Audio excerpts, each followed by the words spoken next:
ಮೊದಲು owner app ಅಥವಾ Merchant app open ಮಾಡಿ. ಲೆಫ್ಟ್ ಸೈಡ್ ಮೆನ್ಯೂ ಅಲ್ಲಿ inventory, base menu, products option ಗೆ ಹೋಗಿ.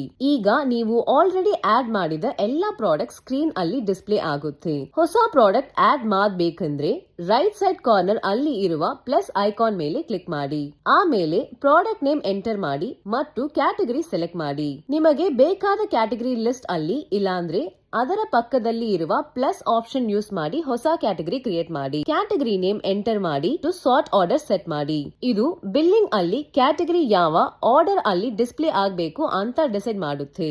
ಉದಾಹರಣೆಗೆ ಕ್ಯಾಟಗರಿ ಫಸ್ಟ್ ಬಾರ್ ಬೇಕಂದ್ರೆ 1 ಸೆಟ್ ಮಾಡಿ, ಸೆಕೆಂಡ್ ಬಾರ್ ಬೇಕಂದ್ರೆ 2 ಸೆಟ್ ಮಾಡಿ. ಸಬ್ಮಿಟ್ ಮಾಡಿದ ಮೇಲೆ ಹೊಸ ಕ್ಯಾಟಗರಿ ಲಿಸ್ಟ್ ಗೆ ಆಡ್ ಆಗುತ್ತೆ. ಈಗ ಕ್ಯಾಟಗರಿ ಸೆಲೆಕ್ಟ್ ಮಾಡಿ ಆಮೇಲೆ ಪ್ರೈಸ್ ಎಂಟರ್ ಮಾಡಿ. ಪ್ರಾಡಕ್ಟ್ ನೇಮ್, ಕ್ಯಾಟಗರಿ ಮತ್ತು ಪ್ರೈಸ್ ಈ 3 mandatory fields. Finally add item ಮೇಲೆ ಕ್ಲಿಕ್ ಮಾಡಿ. ಈಗ ನಿಮ್ಮ ಪ್ರಾಡಕ್ಟ್ ಸಕ್ಸಸ್ಫುಲ್ ಆಗಿ ಆಡ್ ಆಗುತ್ತೆ. ಈಗ ಎಕ್ಸಿಸ್ಟಿಂಗ್ ಪ್ರಾಡಕ್ಟ್ ನ ಹೇಗೆ ಎಡಿಟ್ ಮಾಡೋದು ಅಂತ ನೋಡೋಣ. ಅದೇ ಪ್ರಾಡಕ್ಟ್ ಸೆಕ್ಷನ್ ಅಲ್ಲಿ ಪ್ರಾಡಕ್ಟ್ ಸರ್ಚ್ ಮಾಡಿ. ಪ್ರಾಡಕ್ಟ್ ಪಕ್ಕದಲ್ಲಿ ಇರುವ 3 ಡಾಟ್ಸ್ ಮೇಲೆ ಕ್ಲಿಕ್ ಮಾಡಿ ಮತ್ತು ಎಡಿಟ್ ಆಪ್ಷನ್ ಸೆಲೆಕ್ಟ್. ಈಗ ನೀವು ಪ್ರೈಸ್ ಚೇಂಜ್ ಮಾಡಬಹುದು, ಕ್ಯಾಟಗರಿ ಅಪ್ಡೇಟ್ ಮಾಡಬಹುದು ಅಥವಾ ಪ್ರಾಡಕ್ಟ್ ನೇಮ್ ಮಾಡಿಫೈ ಮಾಡಬಹುದು. ಚೇಂಜಸ್ ಮಾಡಿದ ಮೇಲೆ ಅಪ್ಡೇಟ್ ಐಟಮ್ ಮೇಲೆ ಕ್ಲಿಕ್ ಮಾಡಿ ಸೇವ್ ಮಾಡಿ.